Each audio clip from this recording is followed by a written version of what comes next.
Le titre de ce livre, c'est L'homme spirituel. Il est écrit par le bien-aimé frère Watchman Nee.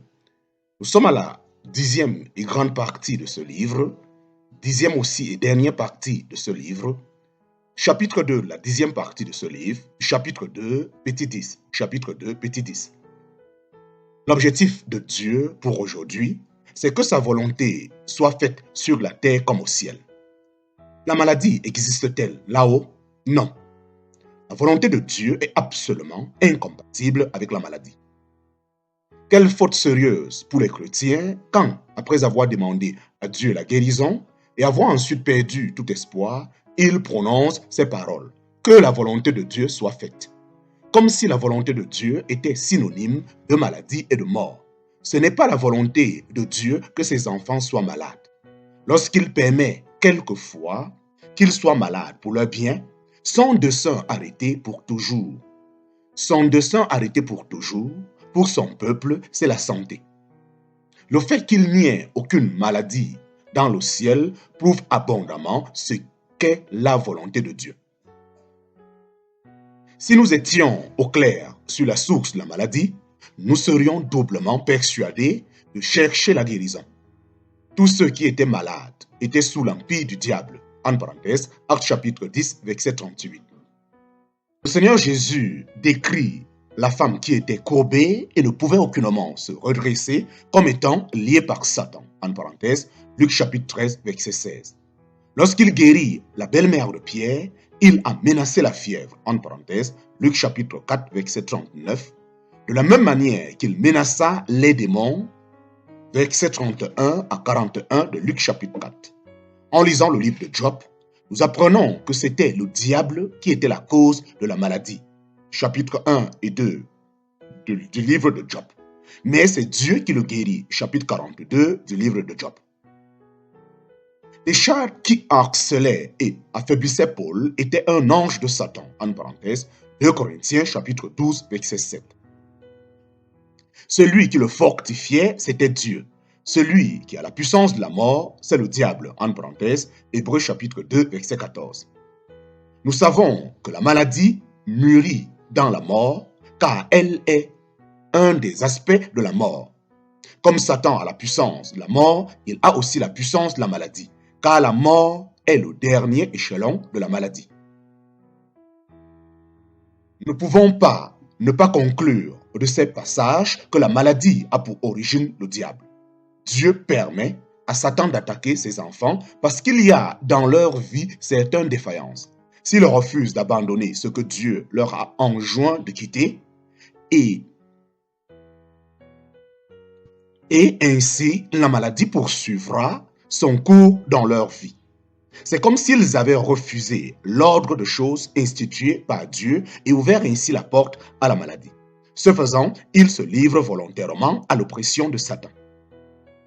Qui donc est assez illogique pour retourner à la servitude après avoir obéi à la volonté révélée de Dieu? Réalisant que la maladie procède du diable, nous devons lui résister. Nous devons être bien certains qu'elle appartient à notre ennemi et que par conséquent, nous n'avons pas à l'accueillir. Le Fils de Dieu est venu pour nous affranchir, non pas pour nous voir liés. Pourquoi Dieu n'ôte-t-il pas notre infimité lorsqu'elle n'est plus nécessaire? Voilà une question posée par bien des chrétiens. Fixons donc notre attention sur le principe qui régit les voies de Dieu envers nous. Ce principe est toujours qu'il te soit fait selon ta foi. En parenthèse, Matthieu chapitre 8, verset 13. Souvent, Dieu désire le bien de ses enfants, mais il est obligé de laisser subsister la maladie à cause de leur incrédulité ou des lacunes de leur vie de prière. Si les enfants de Dieu consentent à la maladie, que dis-je, s'ils lui font bon accueil, comme si elle devait les délivrer du monde et les sanctifier, alors le Seigneur ne peut rien faire d'autre que leur accorder ce qu'ils demandent. Dieu traite souvent les siens d'après ce qu'ils sont capables de recevoir. Ce serait peut-être une grande joie pour lui de les guérir, mais parce que la prière de la foi est absente, ce précieux don n'est pas la part de tous. Sommes-nous plus sages que Dieu? Devons-nous aller plus loin que ce que la Bible révèle? Bien que la chambre de malade puisse parfois être comme un sanctuaire où l'homme intérieur est profondément travaillé, néanmoins, la maladie n'est ni l'ordre voulu par Dieu, ni ce qu'il a de meilleur.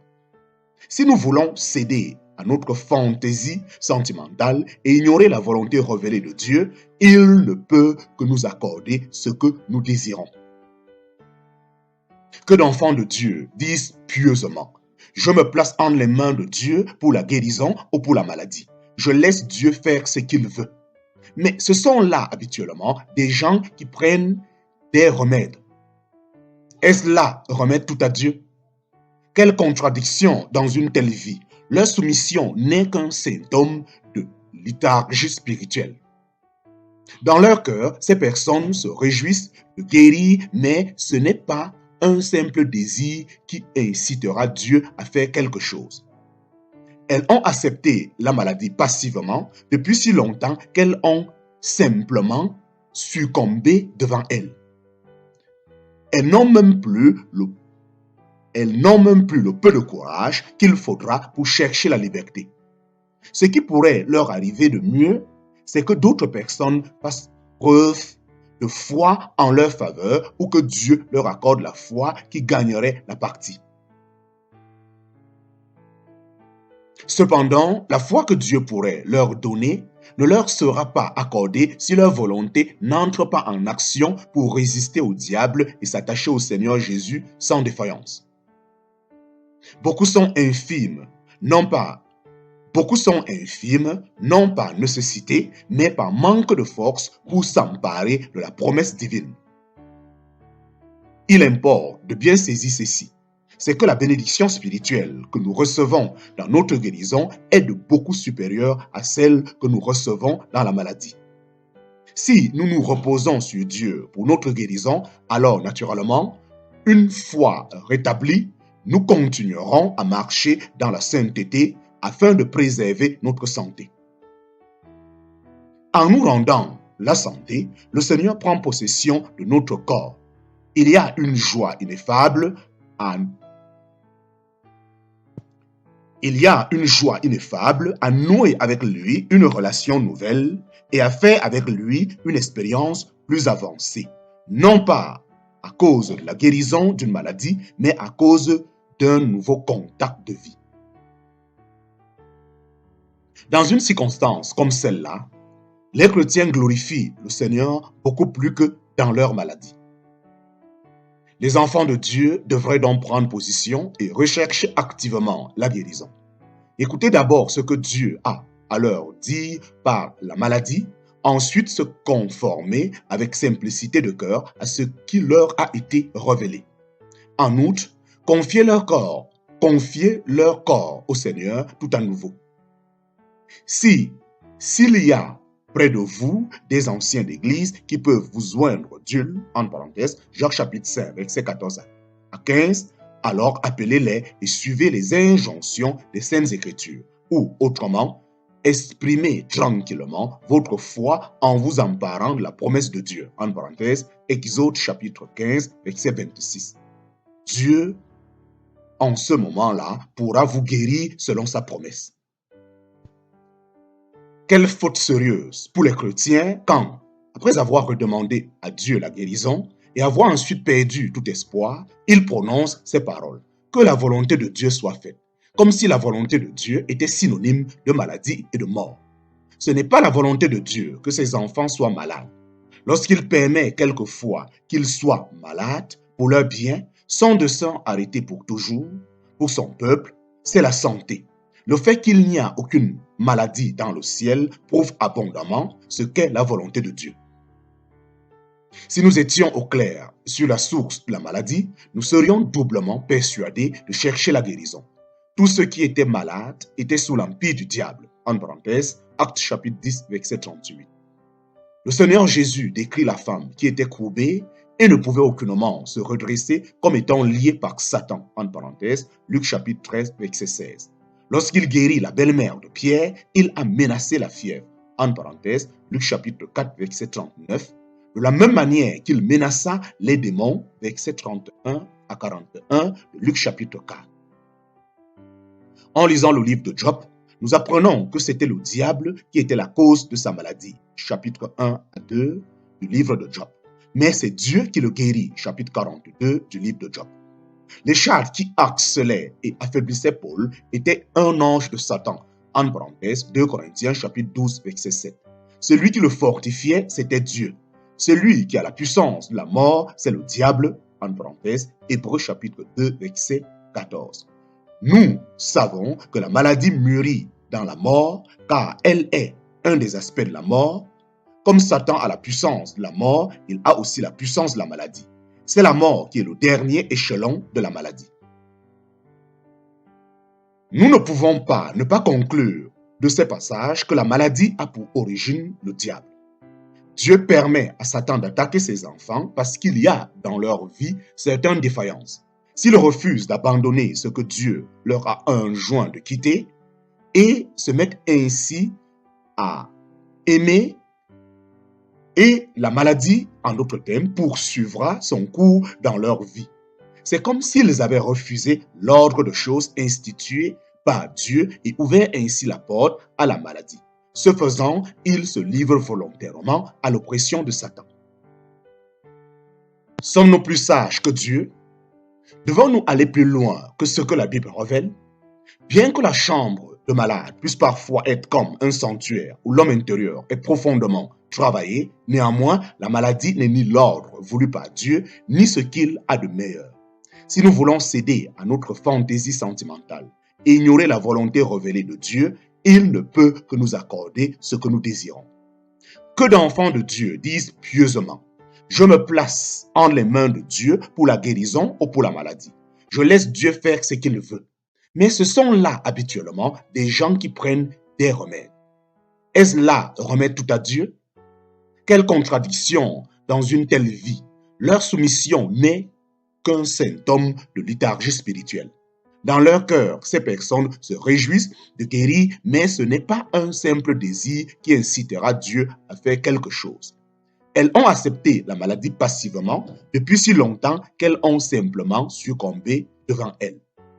Elles n'ont même plus le peu de courage qu'il faudra pour chercher la liberté. Ce qui pourrait leur arriver de mieux, c'est que d'autres personnes fassent preuve de foi en leur faveur pour que Dieu leur accorde la foi qui gagnerait la partie. Cependant, la foi que Dieu pourrait leur donner ne leur serait pas accordée si leur volonté n'entre pas en action pour résister au diable et s'attacher au Seigneur Jésus sans défaillance. Beaucoup sont infirmes, non par nécessité, mais par manque de force pour s'emparer de la promesse divine. Il importe de bien saisir ceci, c'est que la bénédiction spirituelle que nous recevons dans notre guérison est de beaucoup supérieure à celle que nous recevons dans la maladie. Si nous nous reposons sur Dieu pour notre guérison, alors naturellement, une fois rétablis, nous continuerons à marcher dans la sainteté afin de préserver notre santé. En nous rendant la santé, le Seigneur prend possession de notre corps. Il y a une joie ineffable à nouer avec lui une relation nouvelle et à faire avec lui une expérience plus avancée. Non pas à cause de la guérison d'une maladie, mais à cause d'un nouveau contact de vie.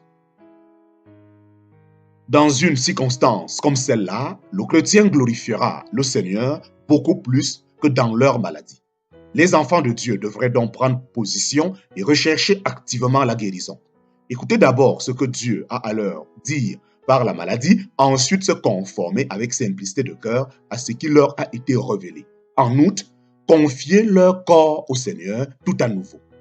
S'il y a près de vous des anciens d'église qui peuvent vous joindre Dieu, en parenthèse Jacques chapitre 5, verset 14 à 25, 14 à 15, alors appelez-les et suivez leurs injonctions des Saintes Écritures et suivez les injonctions des Saintes Écritures.